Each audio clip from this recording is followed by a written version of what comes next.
Excellencies, distinguished guests, ladies and gentlemen, a very pleasant evening to all. And welcome to the Dialogue on ASEAN Maritime Security 2025. This event brings together thought leaders, policy makers, and maritime security professionals from across Southeast Asia to deepen our collective understanding and cooperation at sea. To begin our evening, may invite on stage Dr. Jeffrey Ordaniel, President and CEO of We Protect Our Seas, to deliver the agenda-setting address. Let's give him a round of applause.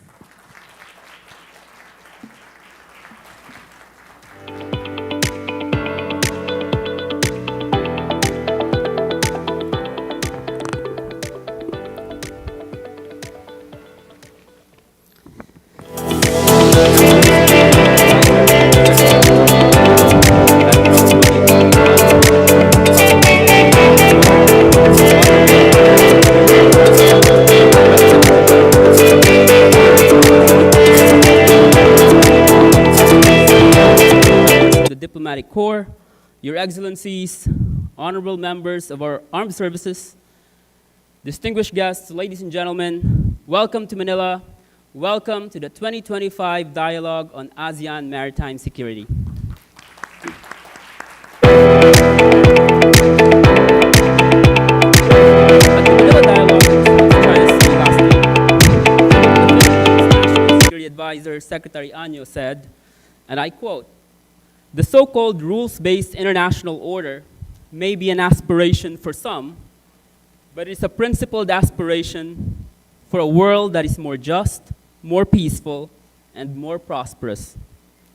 Obviously, many things have happened since the Manila Dialogue in November, and I have noticed since then that political analysts and international relations experts who still reference the so-called rules-based order today are seen as naive or no longer attuned with the current geopolitical reality and changing security environment.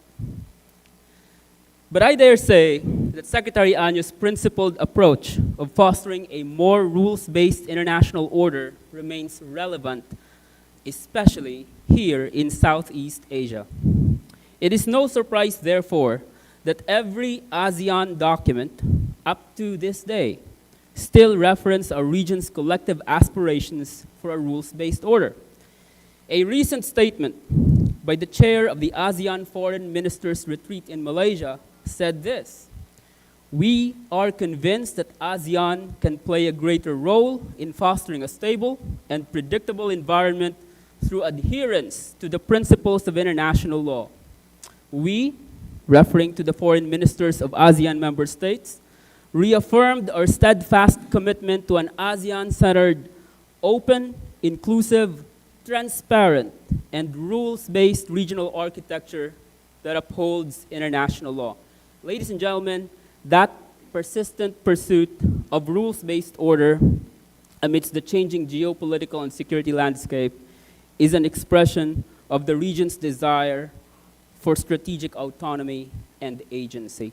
It's not US-China strategic competition, it's not great power competition, but it's our interest. And so that's one of the main thrusts we have in organizing this dialogue. That remains to be the thrust of our efforts at WPS. Key to championing a principled approach to maritime governance is transparency, not just in exposing bad behavior at sea, but also in fostering a common operating picture and a clearer understanding of the true sources of threats, security threats, environmental threats, and economic threats in our part of the world. Transparency allows for the building of reasonable, data-driven consensus on what needs to be done individually and collectively by members of ASEAN.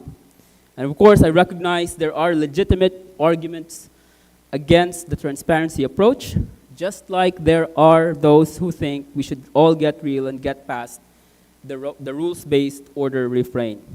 And we can certainly have those open, constructive debates in this dialogue. So we can generate insights that can help inform our government's policies and ASEAN's maritime security mechanisms. and that is one value of this dialogue.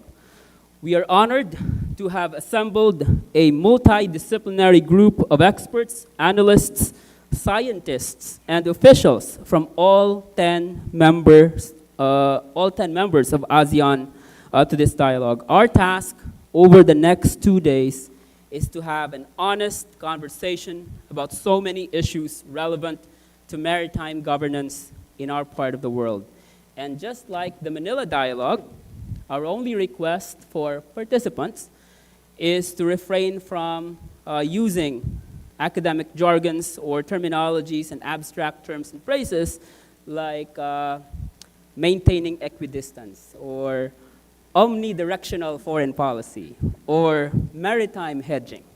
Because those are nice words we often see in journals, but let's keep our conversations real, specific, and actionable, because policymakers, practitioners, and the general public will be tuning in.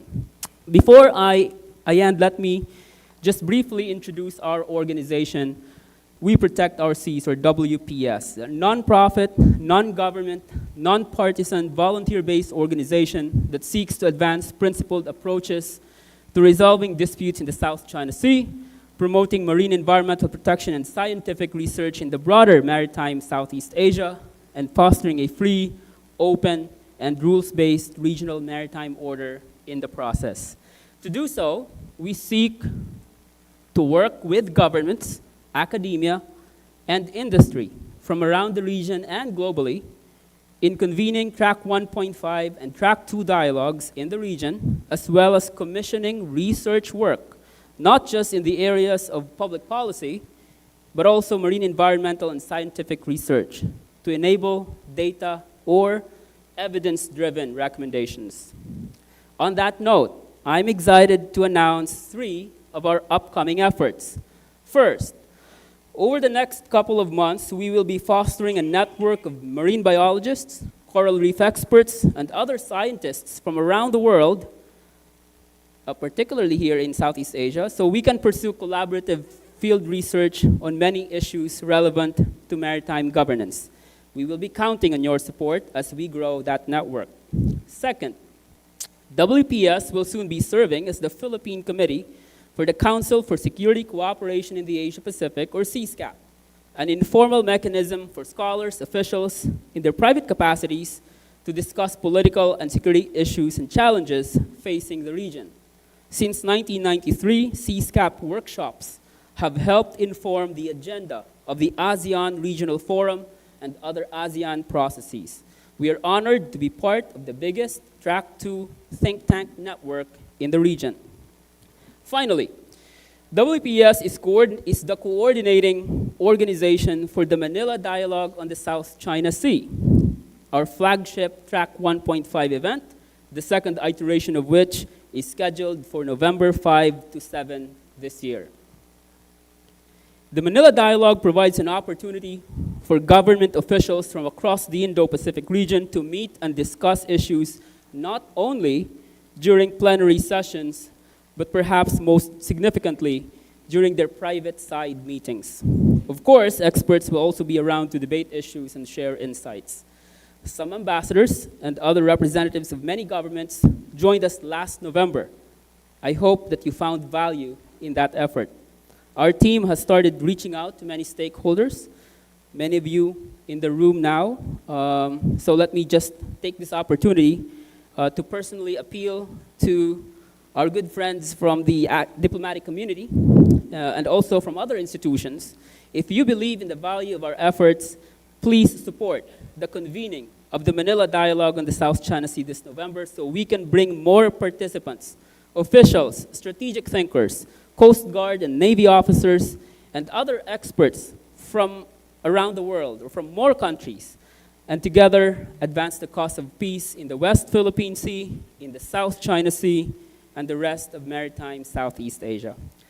Before I hand over the mic to our distinguished speakers, let me just take this opportunity also to thank our National Security Advisor, Secretary Anyo, Admiral Ronnie Gavan, Commodore J. Tariela, Commodore Nelson Timbang, other PCG officers, and all our partners in the Philippine government for making this dialogue happen. Also, special thanks to Daniela Braun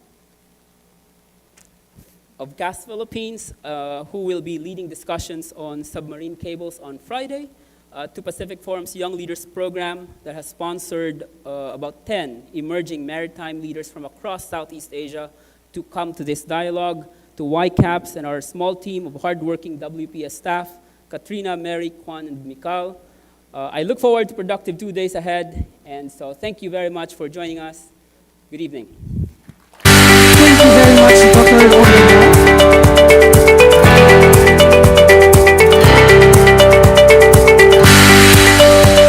Now to give his welcome remarks and to introduce our keynote speaker, please welcome the Commandant of the Philippine Coast Guard, Admiral Ronhil Latorilla Gavan. A round of applause, please.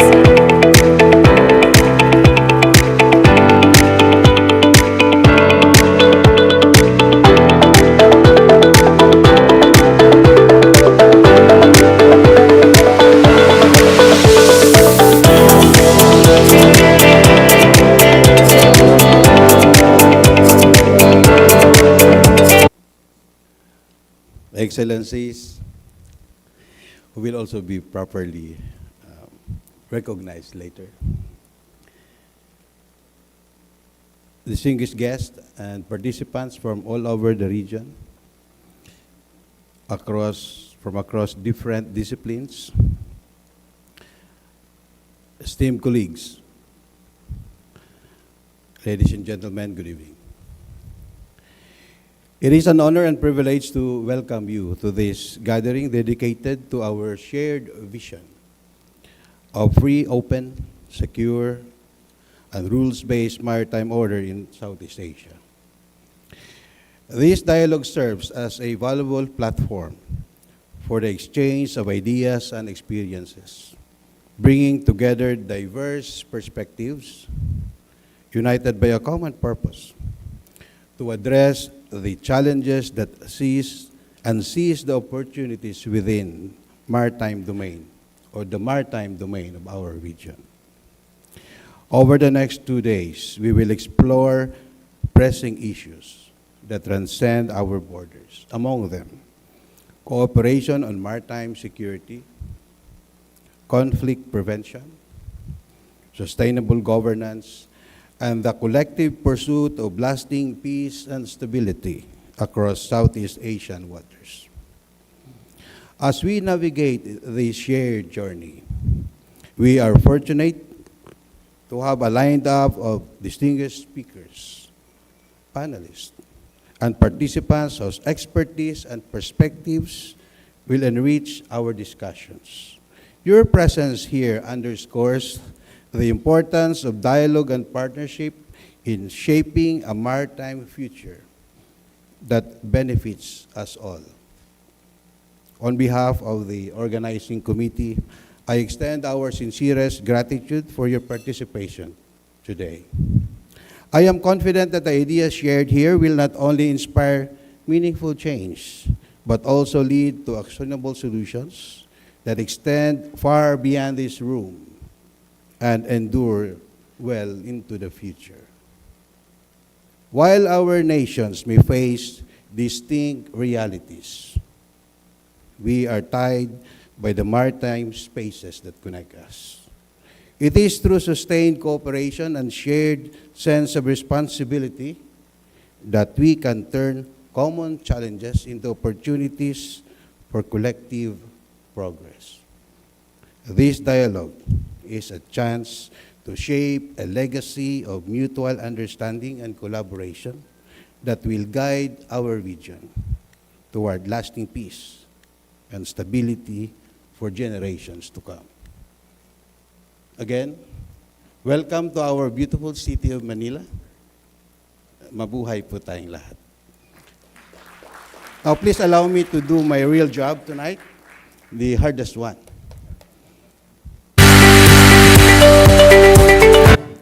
You see, they have to play music to make us all relax.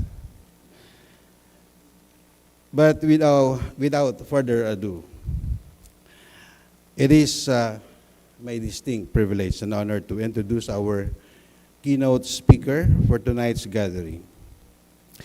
Ladies and gentlemen, our distinguished speaker has built an outstanding career in public service. He is a member of the Philippine Military Academy Matikas class of 1983. He graduated cum laude, and he is a recipient of 2 PMA Cavalier Awards, the highest award the Academy gives to its alumni. Throughout his military career, he held intelligence and leadership positions, including commander of the Intelligence and Security Group of the Philippine Army and the chief of the Intelligence Service of the Armed Forces of the Philippines. He also served as the commander of the 10th Infantry Division. And in 2015, he became the 57th Commanding General of the Philippine Army. And a year later, he became the 48th Chief of Staff of the Armed Forces of the Philippines, where he oversaw the hardest military operations we had so far, the Battle of Marawi in Mindanao.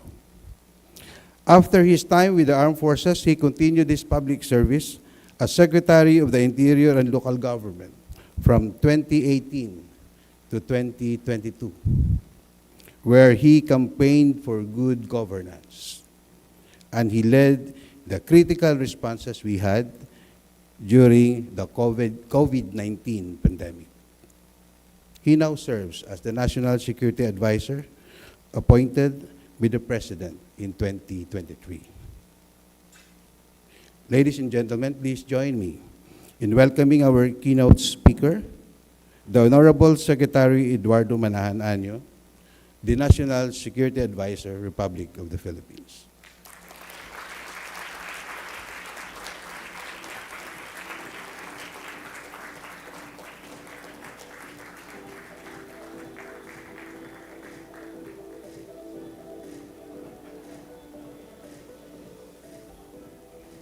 Please take your seat. Thank you very much, Admiral Ronnie Gaban, for that introduction.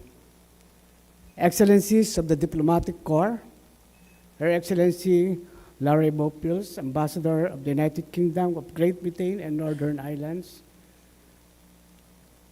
Her Excellency Hai Kyong Yu, Ambassador of Australia, Her Excellency Marielle Joriats, Ambassador of Netherlands, His Excellency David Hartman, Ambassador of Canada, His Excellency Christian Lister, Ambassador of Norway, Her Excellency Raduta Dana Matache, Ambassador of Romania, His Excellency Abdul Malik Melvin Castellino, Ambassador of Malaysia, Her Excellency Megawati Binti Dato Paduka Haji Manan, Ambassador of Brunei, Her Excellency Constance C., Ambassador of Republic of Singapore, His Excellency Sangwa Lee, Ambassador of the Republic of Korea, His Excellency Dr. Andreas Michael Papernoski, Ambassador of Federal Republic of Germany, Her Excellency Marie Fontanelle, Ambassador of the French Republic, His Excellency Dr. Bin Lai, Ambassador of the Socialist Republic of Vietnam, His Excellency Kazuya Endo, Ambassador of Japan, His Excellency Adam Tugyo, Advisor to the Minister on Political, Legal, and Security Affairs, Ministry of Foreign Affairs, Republic of Indonesia, Mr. Hamza bin Ishaq, Deputy Director General of National Security Council, Prime Minister Department of Malaysia,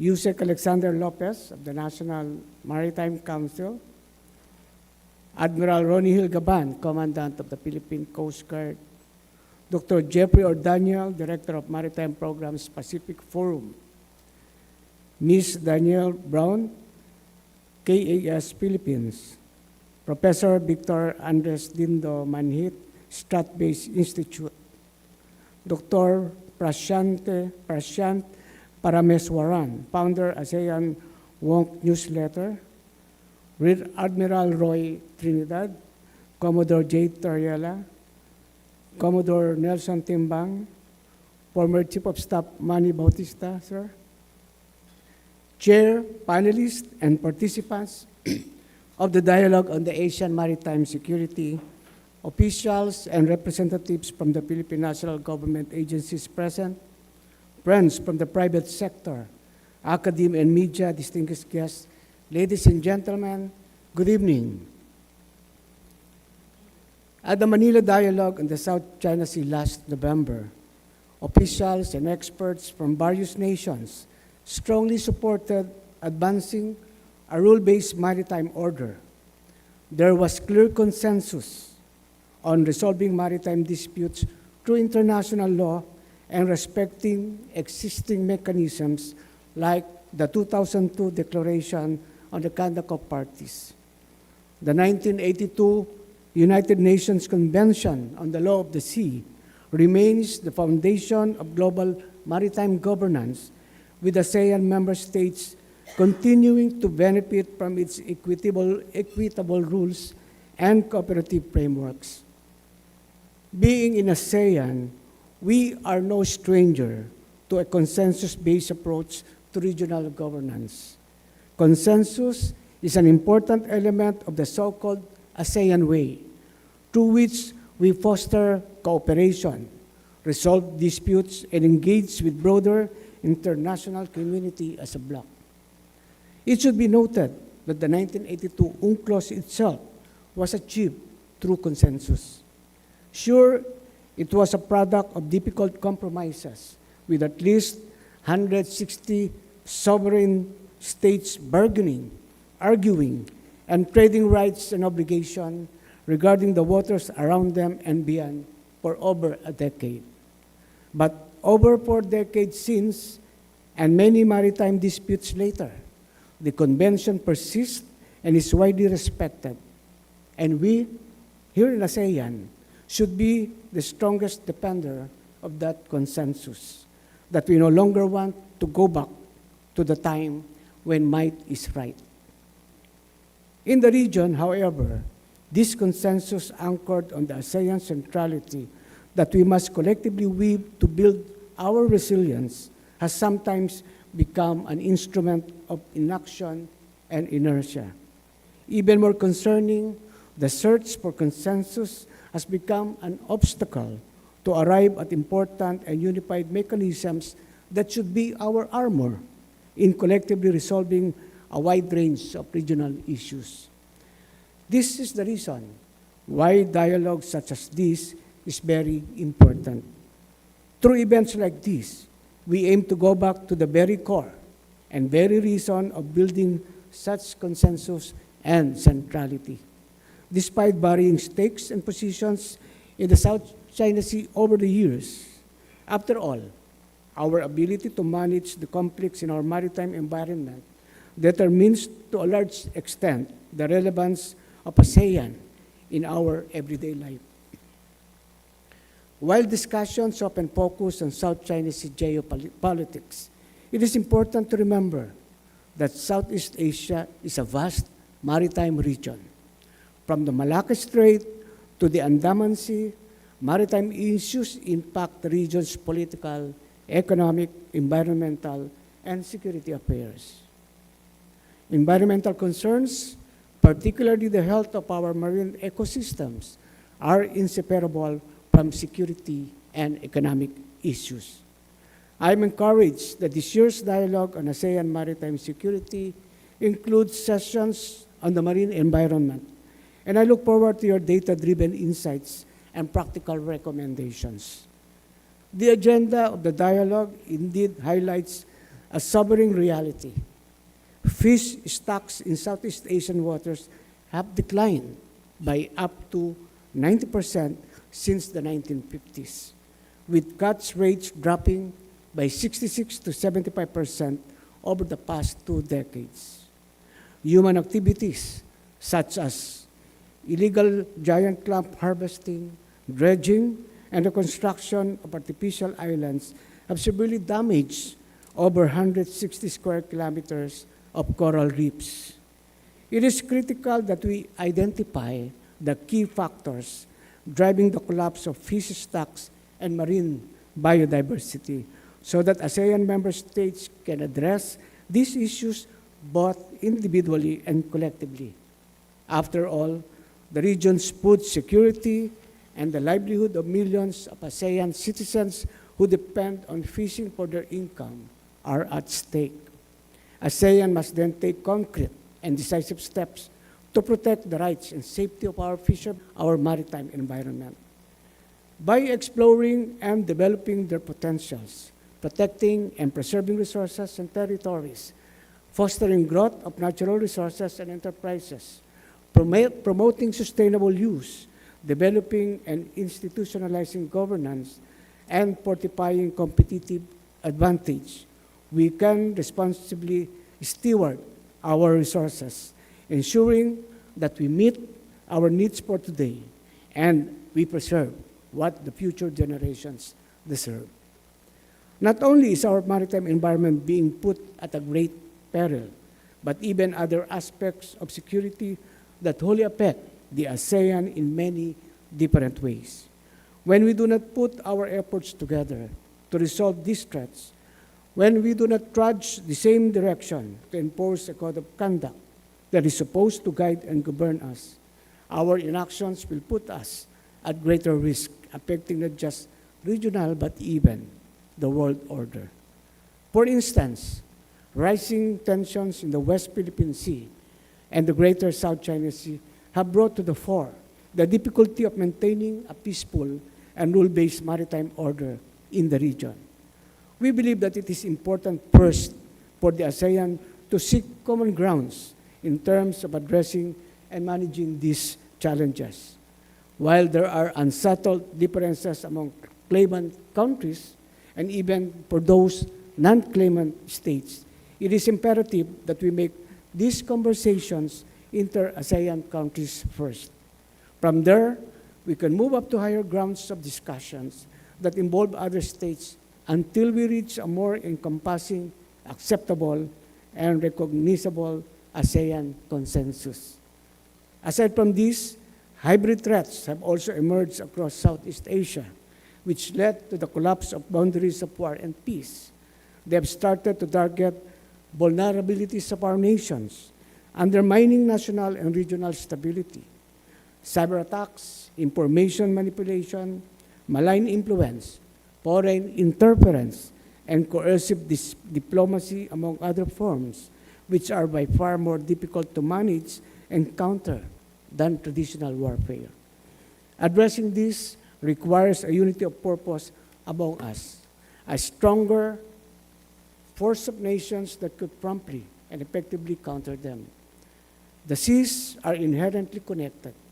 I commend the agenda of this dialogue for highlighting the interconnectedness of Southeast Asia's marine ecosystems, where ocean currents carry both marine life and pollutants across national borders.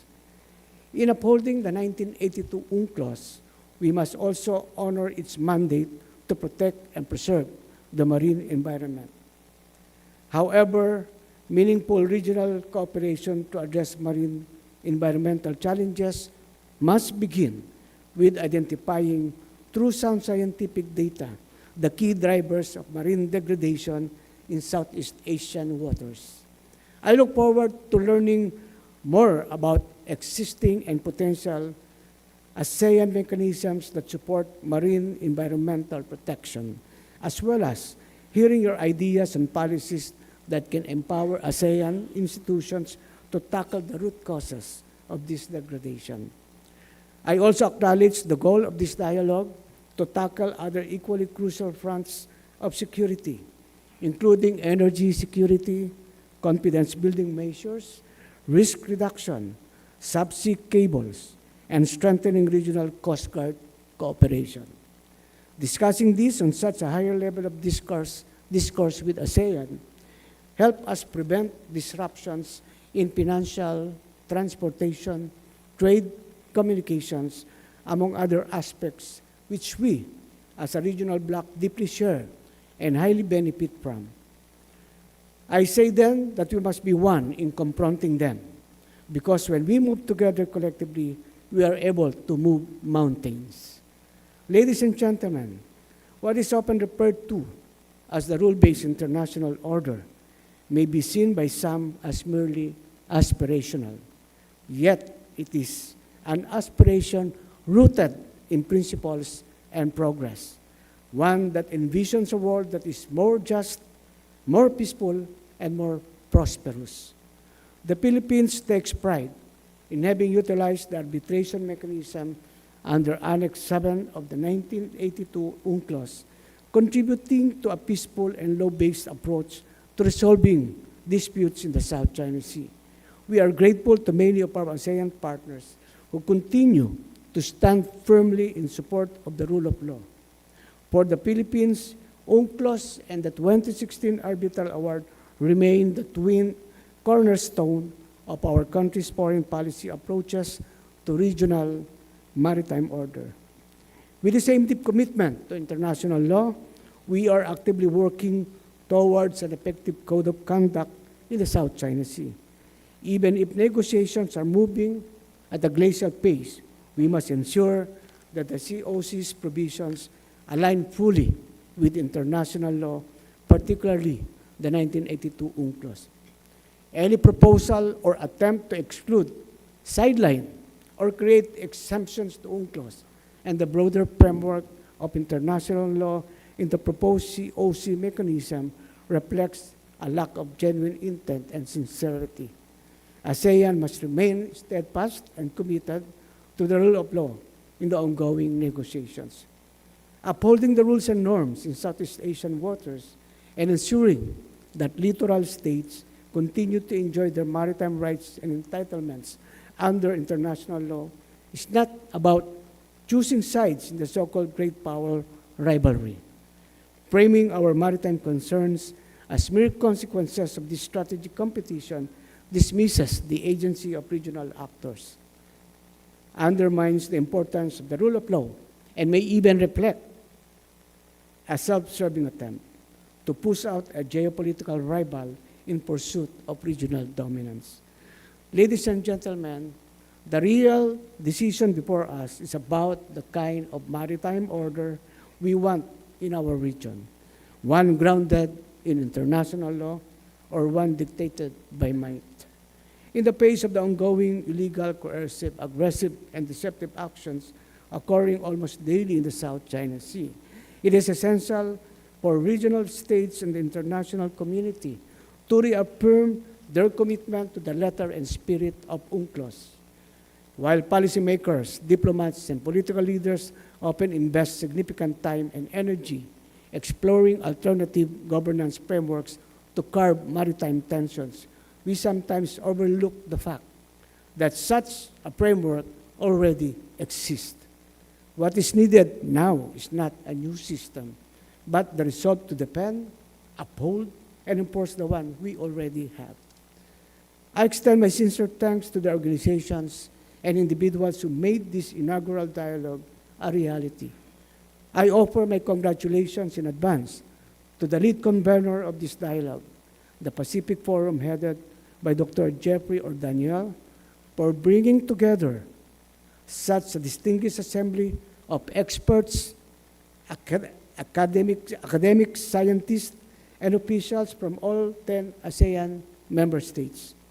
We also gratefully acknowledge the support of our partner institutions who helped make this event possible, including KAS Philippines, Strat-Based Institute, the Pacific Forum Young Leaders Program, which brought a vibrant group of emerging Southeast Asian experts, YCAPS, and others. My deepest appreciation also goes to the PCG West Philippine Sea Transparency Group, the Philippine Coast Guard, and to my team at the National Security Council for their dedicated efforts. Thank you all for making this important dialogue a success. The National Security Council is honored to support the convening of the 2025 Dialogue on ASEAN Maritime Security, and we look forward to its contributions in forming the upcoming Manila Dialogue on the South China Sea this November. And as the Philippines prepares for its chairmanship of the ASEAN next year, I hope that this platform presents us all an opportunity where we can discuss and put together the agenda that we will put forward during the regional gathering. Once again, thank you very much and a pleasant evening to everyone. Thank you, Secretary Anyo, for that insightful message.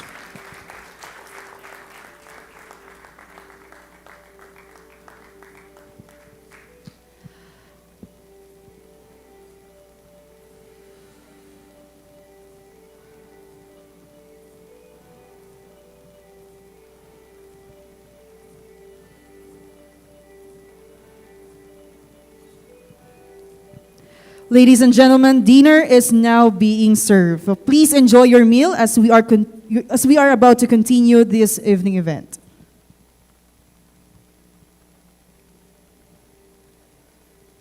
In the meantime, while having our sumptuous dinner, we invite you to prepare for the evening's feature discussion, Transparency at Sea, a fireside discussion.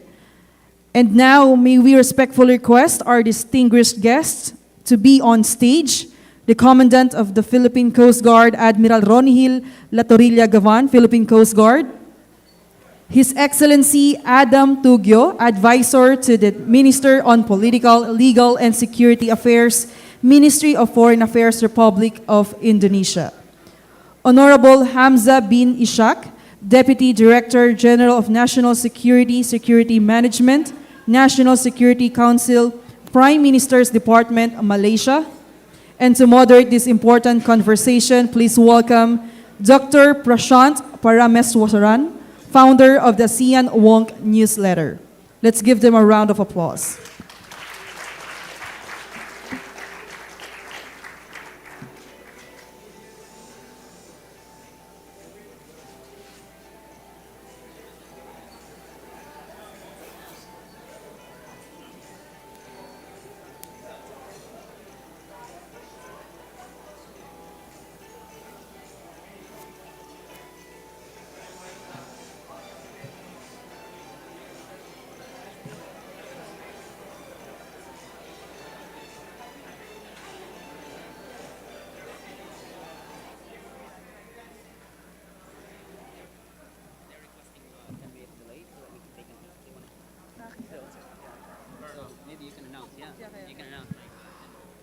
Once again, ladies and gentlemen, please enjoy your sumptuous dinner first before we begin or start our next discussion. Thank you.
All right, well, thanks to WPS for putting on this event. My job as moderator is pretty straightforward because we have three very esteemed practitioners here on stage.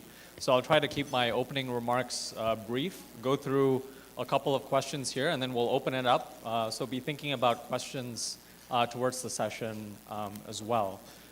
So we've already heard quite an extensive array of discussions at the outset, including from Secretary Anyo about the state of the so-called rules-based international order, the maritime order more specifically, as well as some of the global, regional, and bilateral challenges that we're seeing in the region. So I guess maybe I'll just go ahead and kick it off, and we can go down through the line here with the first question, which is, what is the state of the current international maritime order and rules-based order in each of your views and perspectives? And if you could talk a little bit about some of the challenges that you see, but also some of the opportunities that lie ahead. And we can start with you, Admiral Gavan. Thank you very much, Dr. How should I call you? Prasad? Yeah. And to my fellow panelists. We failed to have our dessert, but we'll have it later. So where are we now in terms of the rules-based order? I think we're still okay. The rest of the civilized world has been resilient to the shocks created by a few countries. Those who challenge the international law-based order that we are trying to keep. But of course, it's not a walk in the park. We just have to remain steadfast. In the Philippines, we have this way of managing it.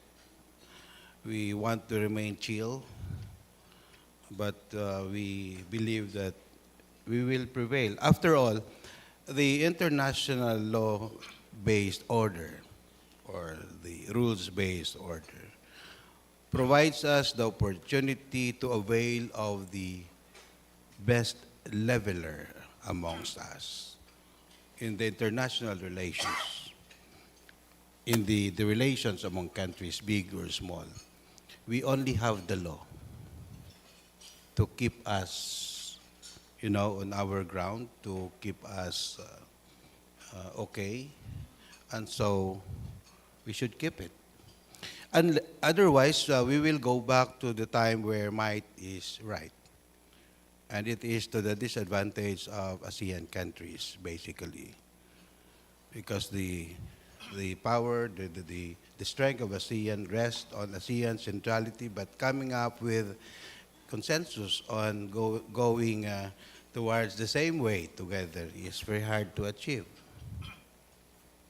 But even without ASEAN consensus, if we stick to the law, if we keep it rules-based, I think the world will be okay. So, Ambassador Tugio, going off of that point, I mean, Indonesia, in addition to the fact that we have a new government in Indonesia, relatively new, under President Prabowo Subianto, Indonesia has played a very leading role on some of the regional initiatives within ASEAN as well. The ASEAN Outlook on the Indo-Pacific, the ASEAN Maritime Outlook, for example. How, in your view, should Indonesia, and how does Indonesia think about balancing the bilateral initiatives and initiatives that it has of its own with the regional and the global aspects of that? Well, let me first thanks the WPS for the invitations for me to join these events. And I think before I address those issues, I like to add one thing from Admiral Gavan. When we are talking about rules-based international order, I think we should change the notions, not rules-based order, because if we're talking about rules-based order, it will depend on who rules the world. So I think we should get accustomed to the notions of international laws-based order. Without mentioning that, then we're afraid that, once again, that your statement that my create rules that might be implications of those notions. Now, in terms of the Indonesian position, I think we look at the importance of three issues for Indonesian side, and I think the Secretary, Excellency Eduardo Año, already mentions three important aspects from the Philippine views, which actually mirroring Indonesian views also for the environmental issues. I think now the oceans also facing stress from the environmental impact, the maritime safety. Look at, for instance, the choke points on the Strait Malacca and Strait Singapore on the way to, I just saw the pictures how crowded the area of Strait Malacca and Strait Singapore on the way to Manila. So for us, maritime safety is very important, and we work together closely with Malaysia and Singapore through trilateral mechanisms, and also through Japan and other user countries through cooperative mechanisms to ensure the safety of navigations. Because the global trade, you look at the global trade, more than 70% use, sea lane in the communications.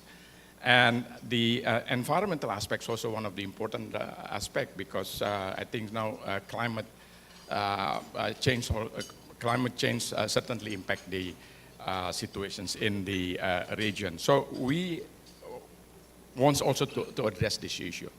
The third aspect, which is also very important, maritime security. So I think this is also one of the issues which is very important, because once again, it is related with safety of navigations and freedom of navigation. While we realize that UNCLOS provide a framework for cooperations around the globe in managing and conserving the ocean's resources and utilize the ocean as a sea lane communications, we are mindful also of the fact that there are some gaps in terms of the implementations of the law of the sea. So this is one of the area whereby, for instance, now on the biodiversity, we are glad that we just adopt the biodiversity conventions. But I think beyond that, in terms of, in terms of the power projection, this is something that we need to look at the UNCLOS once again, and the interplay between UNCLOS and other laws which govern different situations. So I think this is something also that we think is very important for us. And Indonesia also wants to use every opportunity once again to provide avenue for dialogue, because dialogue is very important. It's part of the contributions to the transparencies, having a dialogue, dialogues between ASEAN and partner. And with that, then specifically on the maritime security issues, we have the ASEAN mechanisms, a lot of ASEAN mechanisms, which comprises of the ASEAN Maritime Security Forum and extended ASEAN Maritime Forum, in addition to the IDMM for the military and IDMM Plus. So those provide avenues for ASEAN's member countries and other dialogue partners to discuss issues of shared concerns on the maritime security issue. The challenge, certainly, how to implement some of those consensus that we already reached. Because in the end, we are talking about people on the grounds, the Navy, for instance, the Coast Guard, for instance. They need to abide by some kind of the agreed rule of procedure to avoid misunderstanding, to avoid miscalculations on the grounds, which lead to some things that certainly we want to avoid. Thanks. And Deputy Director General Hamza, we were chatting a little bit earlier about some of the challenges, but also opportunities that Malaysia is looking at as the chairman of ASEAN this year. And with the summit coming up, and then also deliberations going on till the end of this year as well. I'm wondering if you could speak a little bit to, as Malaysia looks at the region, looks at the maritime order, how does Malaysia see the relationships not just among maritime nations regionally and globally, but also as neighbors among each other in this very interconnected region in Southeast Asia? Thank you. Very good questions. Now I really understand why there's no free dinner especially for the panelists, because let our colleagues mentioned earlier, most of our members of ASEAN, all the members of ASEAN, is the state party, the UNCLOS. And of course, the basic principle is that any activities, any actions, it must be in the maritime zone.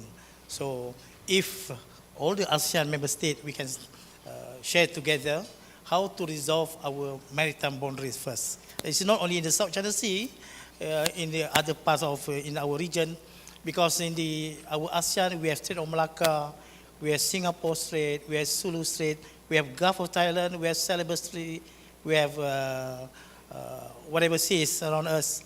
So for Malaysia, there will be initiative.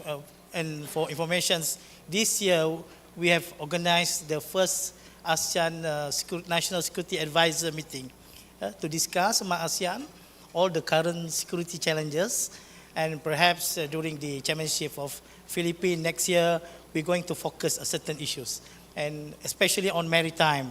Of course, in ASEAN also there are different interpretations on the UNCLOS.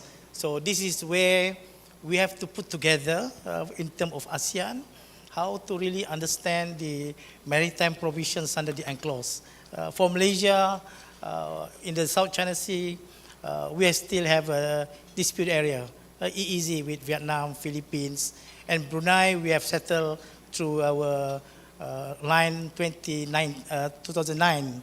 And of course, I think there are our main principle to make sure that peace and security in this region. And we need cooperation from all, from the non-user states and also from other regions. So hopefully during our chairmanship in ASEAN, there will be a progress in the COC and also on the Maritime Law Enforcement Agency forums. The rest, we have to work together. Thank you.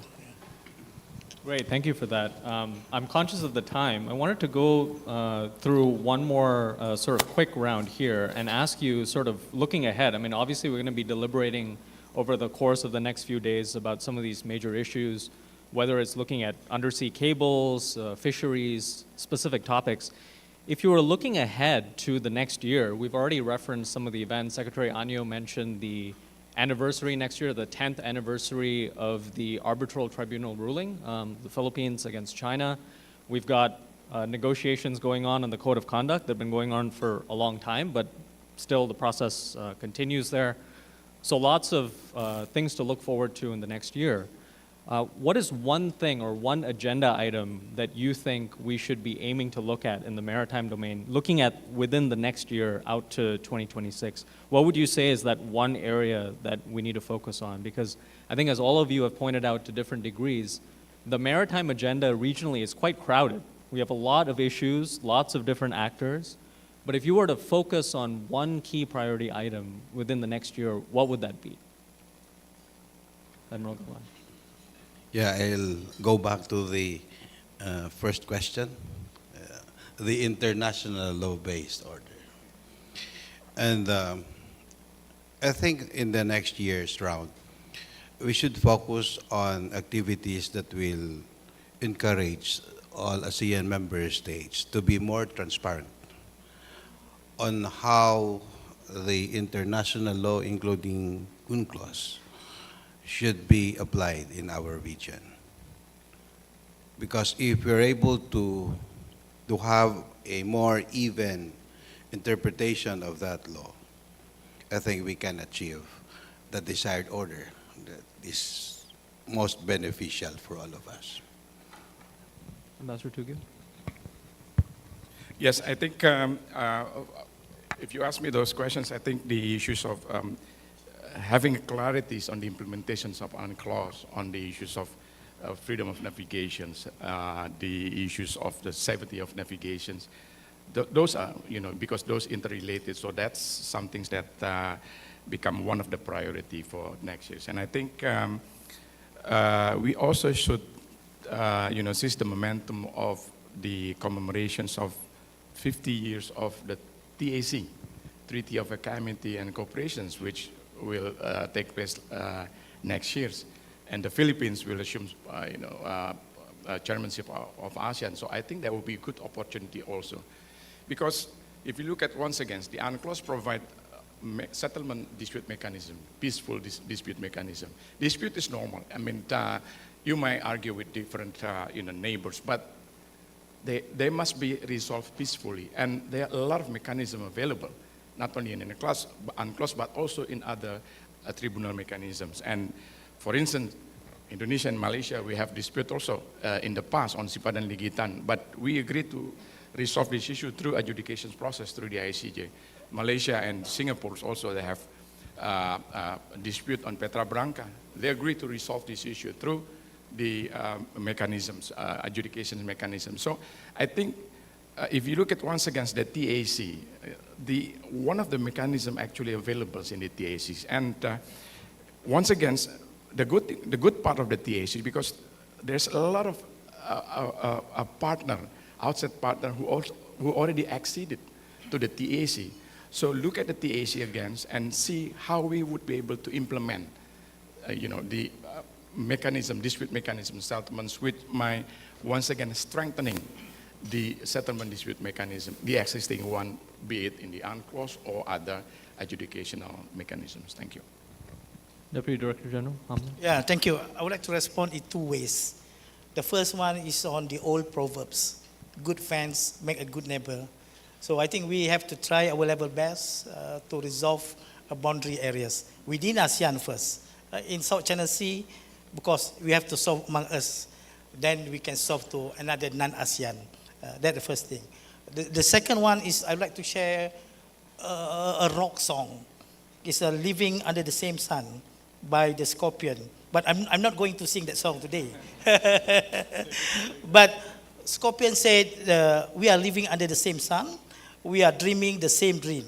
So our people, our users want the same thing, peace, dignity, and opportunity. So what is very important is maritime transparency. Help us to get there, not through a naive hope, but through a pragmatic operation. So this is, I think, one area that we have to focus to make sure that all the claimant state, the sea users are in the same mood to avoid a conflict at the ground. That's very important. Yeah.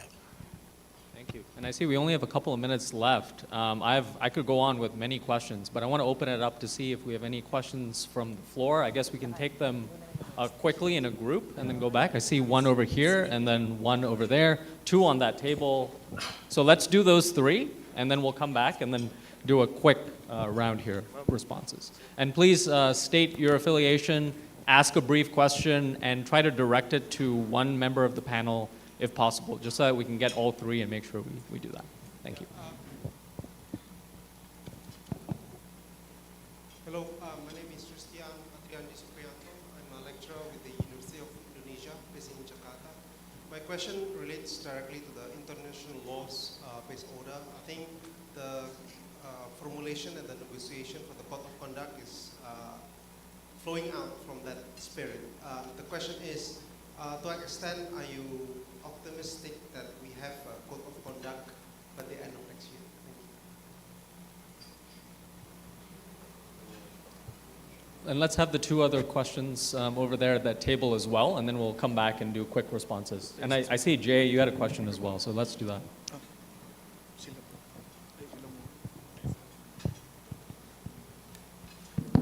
Hi, Mohammed from Lowy Institute, Australia, but I'm from Singapore. Just a quick question.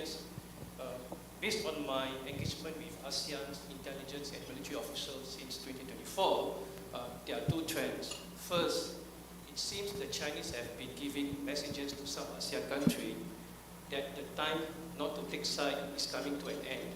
ASEAN will have to take side soon. Second point,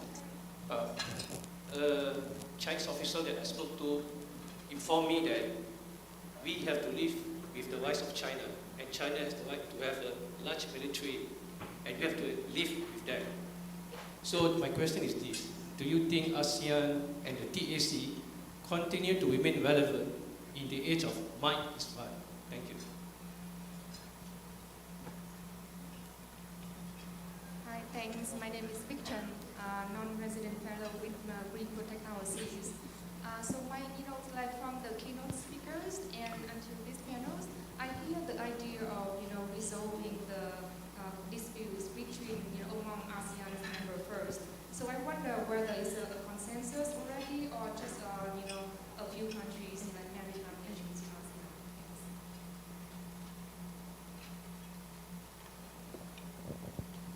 I think we had a question from Jay, is that right? If we could just take that one real quick, and then we'll come back, and we'll just do quick 30-second to 1-minute responses, and then we can close. Thank you for very excellent speakers. My question is for the Malaysian and Indonesian speakers. We know for a fact that for almost 2 years already, the Philippine government has led transparency initiative in exposing Chinese aggressive actions in the West Philippine Sea. My question is for Indonesia and Malaysia. Will there be a possibility that both governments will also follow the same path that the Philippines is doing in exposing Chinese aggression? And if not, why? Thank you. Great, so let's just go down the line with 4 topics. One is odds of the COC being concluded by next year. Second one on relevance amid might makes right. Consensus, the extent to which it exists. And then the fourth and last one, the potential for transparency initiatives that the Philippines has undertaken for other countries in the region. So let's go down the line. And Admiral Gaban, you can start. Thank you. Whether or not we should be optimistic about the DOC, my personal opinion, I think with the way it is going, maybe not. But we have hope if we are to take practical steps in coming up with protocols, at least amongst Coast Guards, just to prevent missteps that can lead to more complications at sea. And we have several platforms through which we can develop a pseudo code or a mini code amongst us. And efforts are underway. Through the ASEAN Coast Guard Forum, we are trying to formulate the common protocol on engagement at sea for Coast Guards and enforcement agency. So while waiting for the DOC to be realized, we should do something. We shouldn't wait for something whose existence is contingent to a consensus that will be very, very hard to come. On the second question, whether the Treaty of Amity and Cooperation is still relevant, we should believe that it should still be relevant. The state of affairs in ASEAN will remain contingent to our mindset. The Treaty of Amity and Cooperation trains us to aspire to be friends and to cooperate. It should remain within our mindset. It should remain relevant. That's the third question. The third question was on consensus and the extent to which it exists on questions like rules-based order, maritime order, and so on, among Southeast Asia. Well, if you are to survey the accession of countries to the different instruments, international legal instruments, I think there is a good indication that ASEAN countries are for the observance of international law and the international maritime conventions attached to it or contingent to it. But as to the translation of that aspiration to a vote, I think it's a different story. We know how other countries behave in the ASEAN platform. Of course, there are several factors that I'm sure all of us are familiar with. The reason why coming up with an ASEAN consensus in the prosecution of an international law-based order is a difficult path to take. It's a reality. However, for us to maintain, or for us to achieve an acceptable state of affairs in the ASEAN seas at least, I think we did not move as a total collective of ASEAN countries, minilaterals can supplant. I think there is hope there, at this time at least. Thank you. Ambassador Tugel?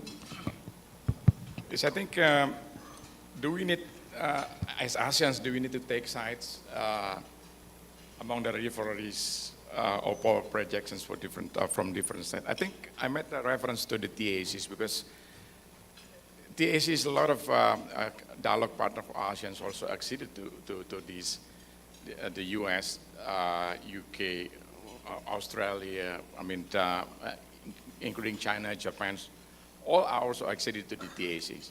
Meaning we don't take sides because those actually platform for us to expand collaborations, cooperations with different countries because it is important for us to have a prosperity, first stability, regional stability, because with the regional stability is that it allow us to build our economy, social economic development in ASEAN's member state. In this regard, I think the TAC continue to be relevant. What need to be done, while we make reflections, while we commemorating 50 years of anniversary of the TAC, look at once again the area whereby we still see the room for further implementation, further developments of the IC for the TAC. Now on the settlement dispute, and the second question on the settlement dispute mechanism, I think ASEAN certainly, consensus is one of the base fundamental principles of the ASEAN.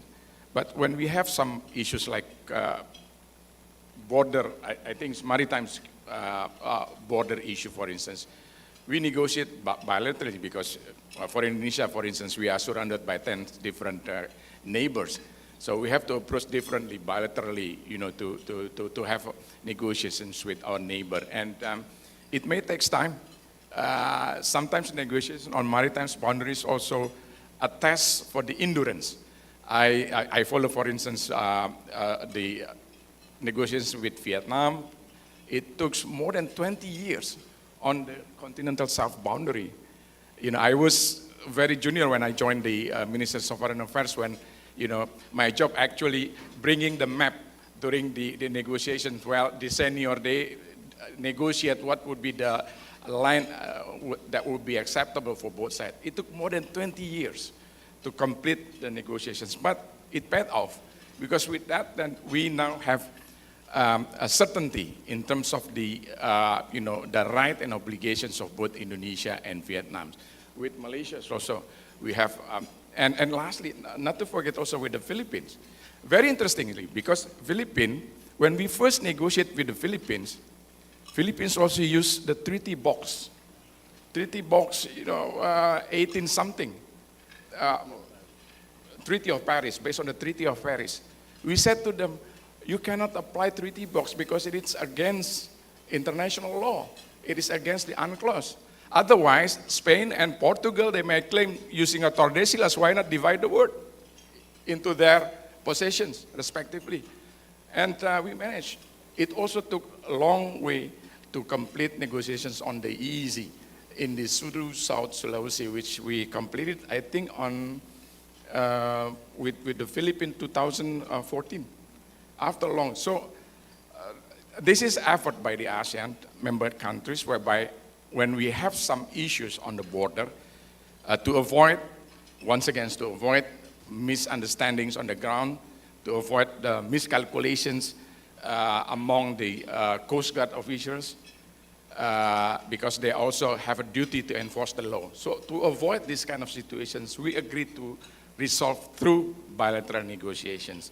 Now, I think with that, then certainly the issue goes to bilaterals. And if there are some area whereby we need to discuss with different countries, for instance, there are a three junctions element, then certainly we have to include also other countries.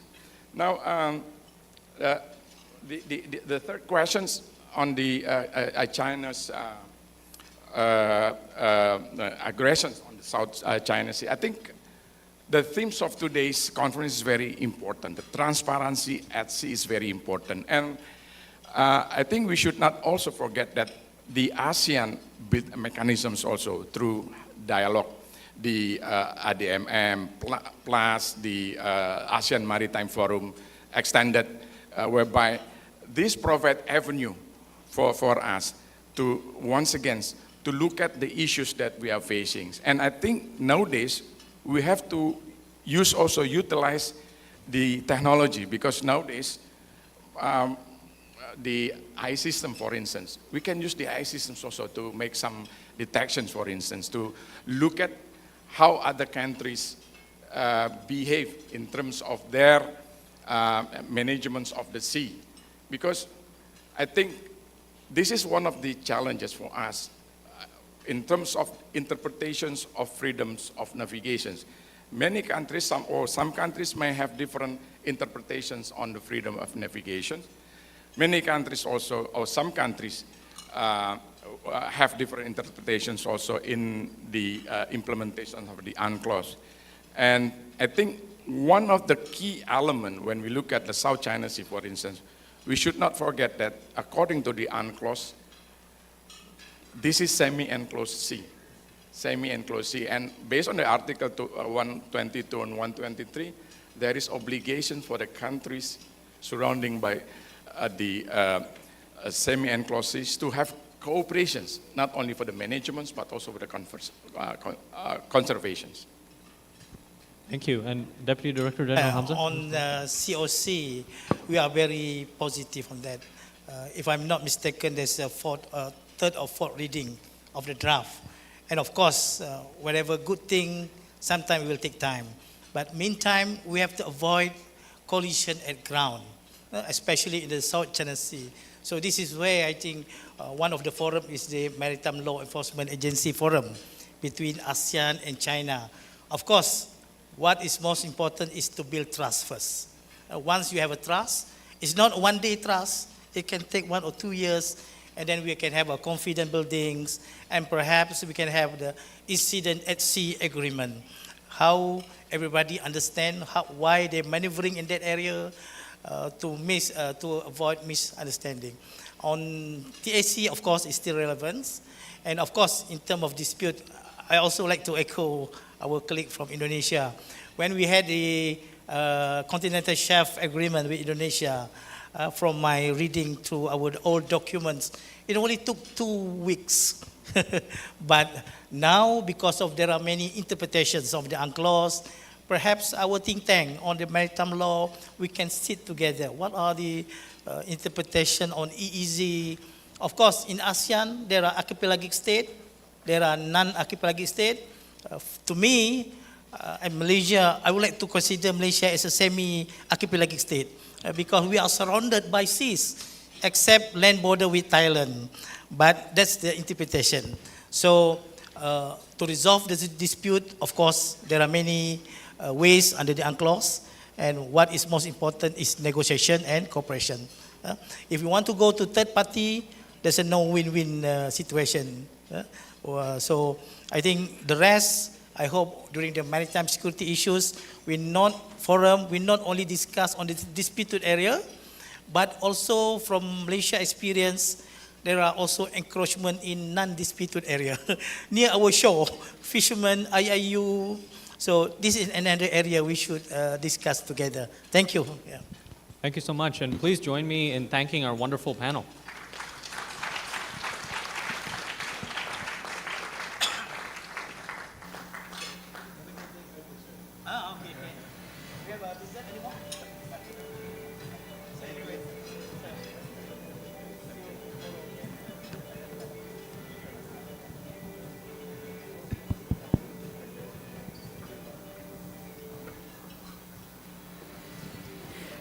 Thank you to our esteemed speakers and our moderators, sirs. Once again, let's give them a round of applause.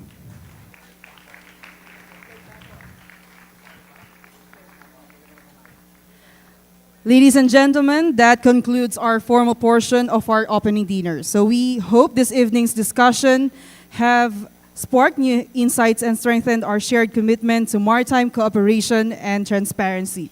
Please enjoy the rest of the evening, and we look forward to welcoming you tomorrow's session. Once again, ladies and gentlemen, good evening.